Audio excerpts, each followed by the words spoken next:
What's up, everyone? Matt Gajewski here, back again talking college football. And today we are previewing South Carolina before the 2025 season. If you like this kind of content, please hit the thumbs up button, subscribe to the channel. Our analytics show that most of you are not subscribed, but we're very small. That's just a small thing you can do to help a very small channel eventually grow and hopefully make a living on this someday. But we are talking South Carolina. It is very early in the process. Usual disclaimer, if you're a South Carolina fan, just because there's some negative criticism, maybe on a position group, does not mean I dislike your team. If you think I'm wrong, please tell me in the comments and tell me why. We'd love to just get better from some of you that maybe know the team as deeply as possible. But let's dive right in with South Carolina. Here is where they finished last year as far as efficiency metrics go. This was an awesome team. They finished 9-4. They were right on the cusp of the playoff, which no one would have expected. And they probably could have done it if it didn't come down to, a 2-point loss to Alabama or a 3-point loss to LSU very early in the year. They were sitting at 3-3, and then they rattle off 6 wins to close the year before dropping the bowl game. So it was a very strong close to the season. We already mentioned their losses. They had very good wins against Texas A&M, Missouri. They beat Clemson in the season finale, who was a playoff team somehow. So it was a very good showing for South Carolina. And now we have Shane Beamer entering his 5th season already, which is crazy. He's been awesome of late. 29-22 record overall might not suggest that, but 9-4 last year. Only losing record came in 2023. So he's been awesome for South Carolina compared to what they were before he got there. OC, they are replacing Dowell Loggins. He goes and takes a head coaching job, so they bring in Mike Shula.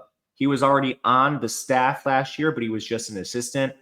But this is a guy who has a lot of OC experience. Most of that's come at the NFL level. This has actually been nearly 20 years of NFL experience. I know he previously coached in college, but lately he's been an NFL guy. Defensive coordinator Clayton White is still there. He took the job in 21. Previously, he was with Western Kentucky, so a lot of continuity on the defensive staff. And I think there might be some more continuity on offense than you might think. But you look at the overall metrics for this team, it should be no surprise that it was the offense that held them back. We just saw a lot of players get drafted from this defense. Their special teams was awesome. It actually helped them win some games. They had to play a weird style of football offensively because of their limitations. This is one of the worst offensive lines, probably the single worst offensive line. Maybe Vanderbilt was worse in the SEC. 101st in pass blocking, 94th in run blocking. It's a miracle Sellers didn't get sacked more. And honestly, his mobility bailed him out of a ton of situations. He had to absolutely superhero his way through the season, and he did just that. Passing game struggled at times. They dealt with some injuries at receiver. They also lagged in the development area. Nick Harbor's never fully reached his potential. Run game was awesome, but they now lose Raheem Sanders. So there's some things in question with South Carolina, but just having Sellers there made such a big difference for them. And how is this team recruiting? How are they stacking up with the SEC? Here is where they stand. They've been very good. The bars, the graphs you're seeing at the bottom are their retention. So this is basically a top 20 recruiting team in the country, but it's funny looking at the national recruiting rankings versus the SEC rankings. You can finish 18th overall, but you end up being 11th in the SEC. In 2024, you finished 22nd overall. You end up 12th in the SEC. Little better in 23, but if you remember, Texas and OU were not in the SEC that year. So yeah, they finished 7th, but you could fudge those numbers a little bit if you include Texas and Oklahoma. Transfer portal has been a big part of this team. They have been 15th and 16th the last 2 cycles. They were 27th in 2023. But the biggest question I have moving forward with recruiting is how do we retain more of our players? South Carolina's been doing a decent job, but a lot of these guys are leaving. Now, some of that is just you changed over your staff. Loggins takes them with them.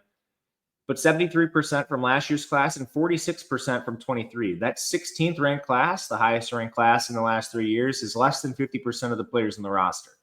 That's a problem. We need to figure out how to retain guys. And I think maybe they've done that. They did really invest in some of the players from that last year's class, like Stewart on the edge.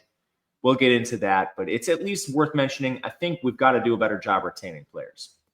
So let's dive into the roster. We have a tool created. This is going to come out later this week, a depth chart where we can take a look at each of the players Yellow highlighted players are transfers. Pinkish red, none on this screen, are injured.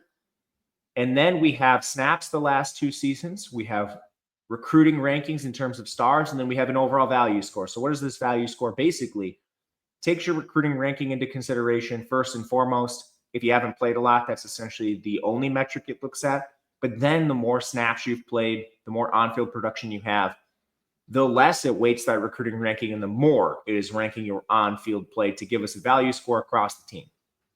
So we're going to talk the 2-deep depth chart for this team, as we will for all of the teams in the conference. So first, at the quarterback position, we have Lenoris Sellers coming back.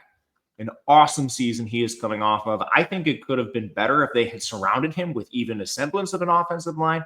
He's a former 4-star, completed 65.5% of his passes, over 2,500 yards, 18 touchdowns, 7 interceptions. Probably the biggest concern you have with him, 16 big-time throws, 19 turnover-worthy plays.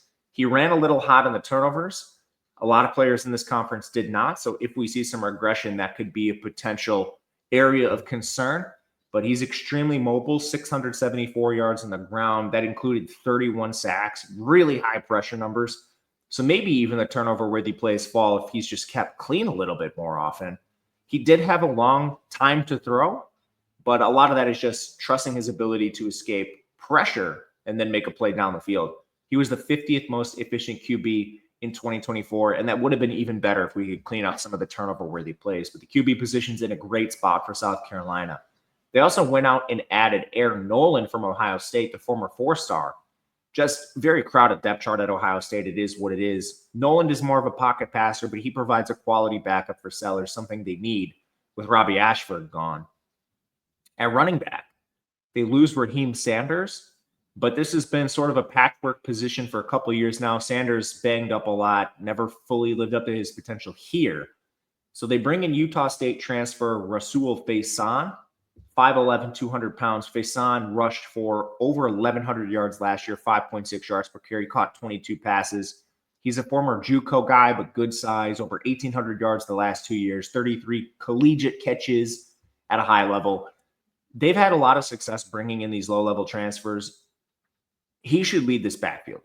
A couple of the other low-level transfers they brought in have not necessarily lived up to expectation, but are still there. Oscar Attaway from North Texas. He's 6 feet, 223 pounds, but only 3.8 yards per carry last year. They had Jawarn Howell from South Carolina State. He was more of a scat back. 6.5 yards per carry for him, though, so maybe that's a little bit better. 4-star Matthew Fuller probably is the best chance to play alongside Rasul Faison. He's a 4-star. He's a redshirt freshman now. Last year, he only had 8 carries.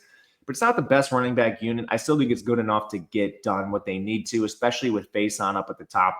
He's a high-caliber transfer coming from the G5, just super productive down at that level of play in the Mountain West. Big question with this team, actually, second biggest question for me, wide receiver. What are we getting on a wide receiver? Nick Harbor, the 5-star track athlete, has never quite lived up to expectation. He's now a junior. What can we expect from him? Last year, his yards per route run was at 1.35 while playing out wide 86% of the time. But if we can get some development here, we already know he has the track speed, but it's not just that. He brings it at 6'5", 235. Can we get more than 26 catches for Nick Harbor? That's my biggest question. What do we get out of him? Second, does Mazio Bennett take a step forward? He's a sophomore 4-star. He started the season red hot last year, 30 catches, 337 yards, but then he battled injury down the stretch. 5'11", 185, slot receiver, 1.33 yards per route is where this finished. But again, had to play through some injury. What do we get out of him? And then does Jared Brown actually live up to potential after he came over as a Coastal Carolina transfer? He was also hurt last year, only 284 snaps, but he had back-to-back 700-plus yard seasons in the Sun Belt, primarily played out wide. He was at 2 yards per route on his tiny sample, but again, was just injured all last year. If something goes wrong with these players or if we just don't see the development, there is decent depth. It's young, but it's there. They still have Vandrevius Jacobs. He caught 12 balls last year, but they brought in five 4-star receivers in the freshman class. Malik Clark, Donovan Murph, Jordan Gidron, Brian Rowe Jr., Lex Cyrus. You're probably looking at least one of them contributing as a rotational piece. And if something happens injury-wise, like it did last year, you're looking at probably more than one freshman contributing for this team. They're high recruits, so you could do a lot worse than this. I like that South Carolina is going out and proactively addressing this problem. Hopefully you get something out of these guys, because up at the top, it's just unproven. We're looking to coax out a ceiling of 3 players now who haven't quite lived up to expectations in Nick Harbor, and then Mazio Bennett and Jared Brown. Those 2 because of injury. So we'll see what we get. Tight end, they lost their top overall receiver, Josh Simon, which is crazy to say. They do have some potential behind him. Michael Smith is back, former 4-star. Caught 10 balls last year. He's 6'6", 255, was mainly a blocker. We'll see if we can get some extra receiving out of him. I like that there's the blocking to fall back on. He was average there, so not really too much, but a young player, former 4-star. They added Jordan Dingle from Kentucky. I don't really think that matters. He was pretty bad. Brady Hunt is back, former Ball State transfer. Has not gotten a lot of snaps with South Carolina, but we just need one of these guys to play in rotation if Smith can develop. It's not a position of strength. We'll see what we get here. The biggest question for South Carolina by far is their offensive line. How do we see the development year over year with this group? I'm not sure. They retain their O-line coach, Lonnie Teasley. He's running out of excuses for why this unit is so bad year over year. Previously, it was injuries. Last year, I'm just not sure. I think youth, maybe you could argue, but they started bringing in some recruits. Now they need to develop it. And that starts at left tackle. They forced 5-star freshman Josiah Thompson right onto the field, threw him to the fire for 785 snaps, and he was horrendous. Horrible in the run game, allowed 36 pressures in the pass game. His overall production was in the 27th percentile as a 5-star freshman. Now, yes, he's a freshman, and I think probably a year in the system has benefited him a lot. He was 300 pounds. Maybe we're seeing him put on a little bit more weight. He's 6'7", so there's definitely the frame for it. We're projecting him all the way up to the 45th percentile. A lot of you may scream that we're under-projecting Thompson, but we're projecting nearly 20% growth year over year for him, which is way higher than the overall average.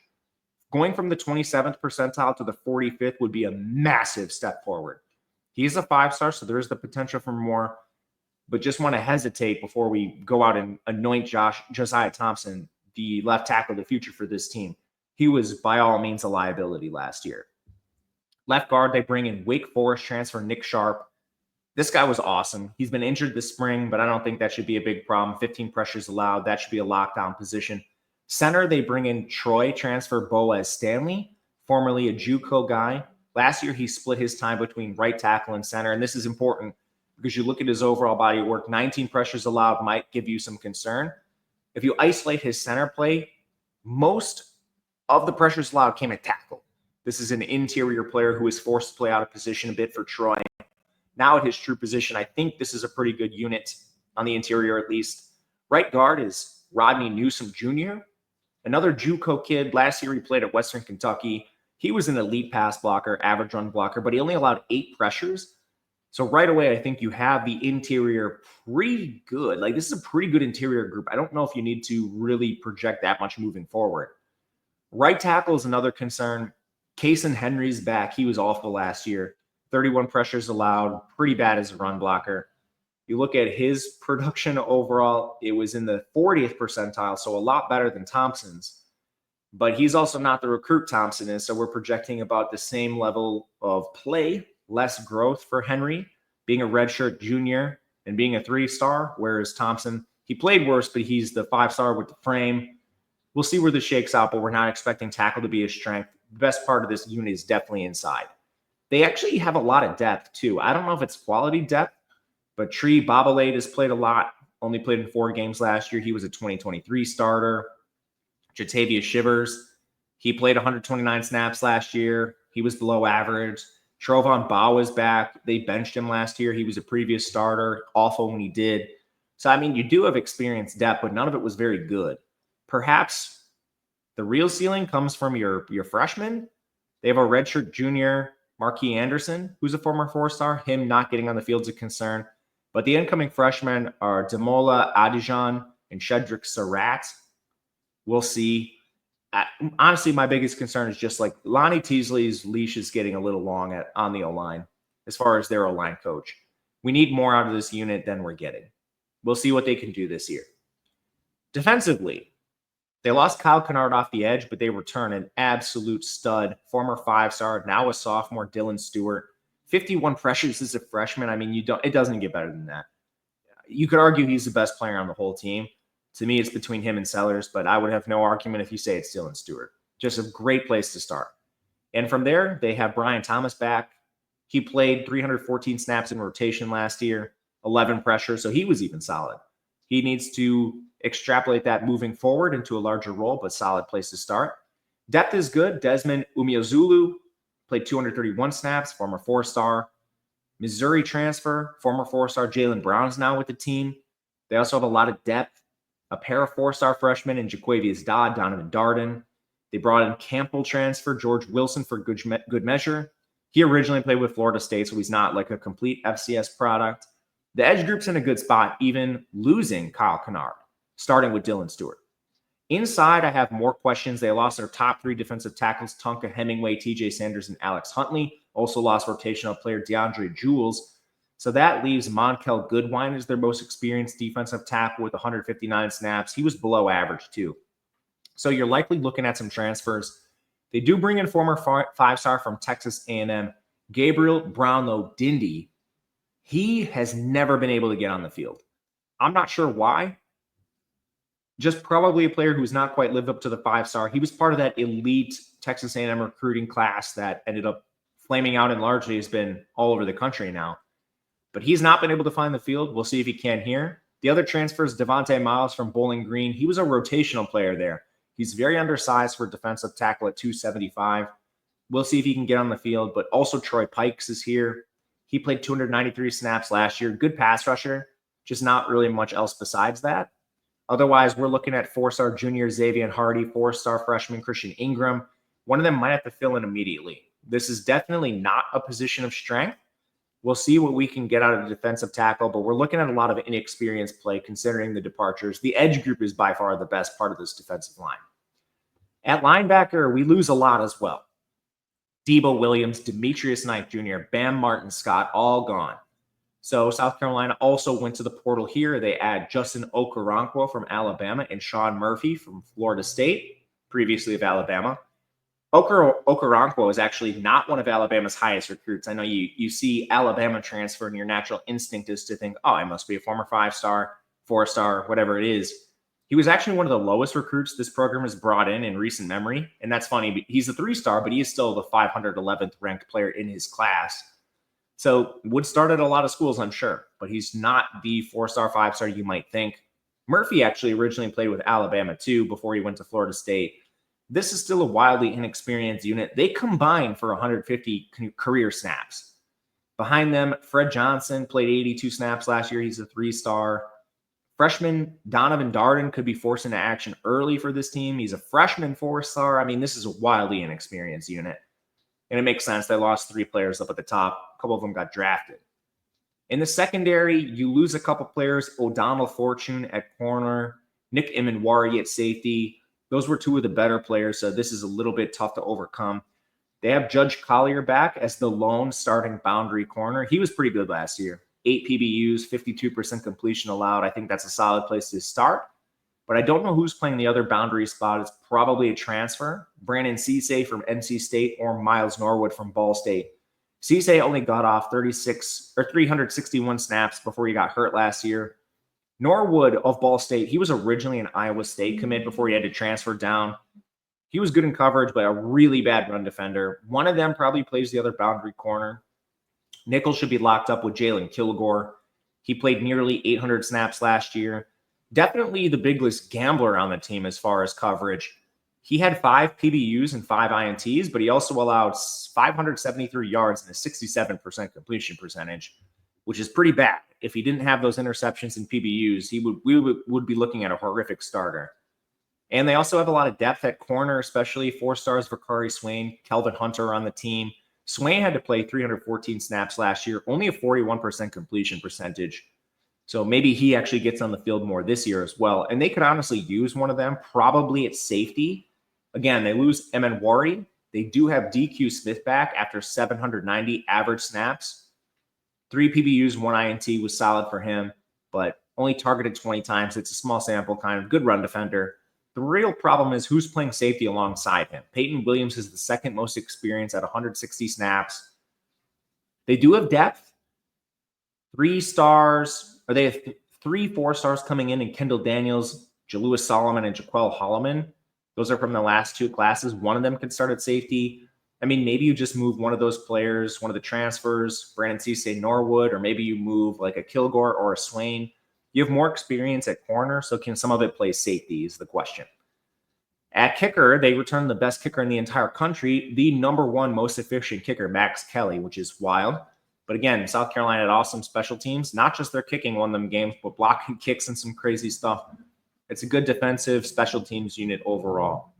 Let's look at their schedule before we get out of here and see what to expect from South Carolina. Overall, it's a pretty tough schedule, I will not lie. And it starts with their non-con. They play Virginia Tech and Clemson.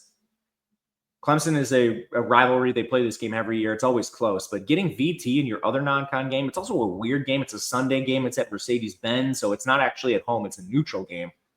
So at South Carolina State and Coastal Carolina, layups, but at being the other 2 non-con games are hard. And from here, this team has a very difficult schedule in conference. You play very few of the bottom feeders. We're looking at Kentucky and Vanderbilt. Otherwise, they have to travel to LSU. They travel to Ole Miss. They travel to A&M. They host Oklahoma, Alabama, and Clemson. So, I mean, yeah, you're dodging a couple teams up at the top. No Texas, no Georgia. But you have very difficult road trips. You're not playing much of the bottom of the conference, just Kentucky and Vandy. Very difficult non-con.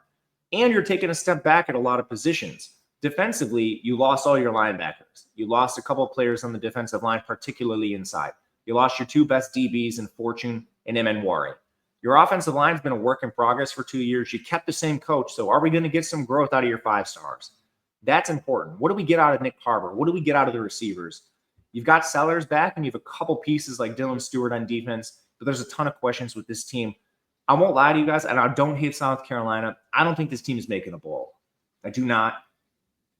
They're going to have to win a lot of toss-up games, which is never the easiest thing in the SEC. But we'll see if they can develop some of these guys. That's what the season's going to hinge on. At best, I think this is a 7-5 team, and likely a team that's probably in the 5-7 range. But that'll do it for us. Let me know what you want to see next. Until then, good luck. We'll see you later.